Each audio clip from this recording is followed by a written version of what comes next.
भारत के इतिहास में रुद्रदामन प्रथम का नाम एक ऐसे राजा के रूप में दर्ज है जिसने संस्कृति और प्रशासन दोनों को नई दिशा दी। उसकी सबसे प्रसिद्ध उपलब्धि है जूनागढ़ अभिलेख, जिसे काठियावाड़ अभिलेख भी कहा जाता है।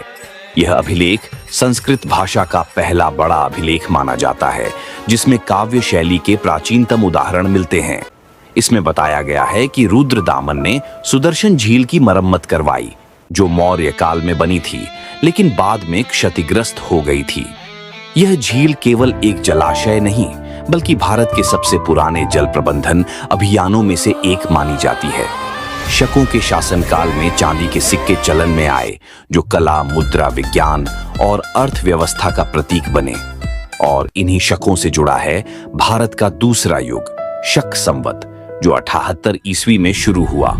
आज भी भारत का राष्ट्रीय पंचांग, राष्ट्रीय कैलेंडर इसी शक संवत पर आधारित है, जिसका पहला दिन एक चैत्र होता है, जो ग्रेगोरियन कैलेंडर के अनुसार 22 मार्च या लीप वर्ष होता है में 21 मार्च के बराबर है।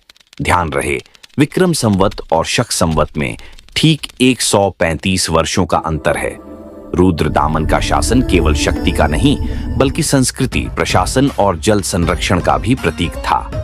और यही वजह है कि इतिहास आज भी उसे भारत का संस्कृत प्रिय शक नरेश के रूप में याद करता है।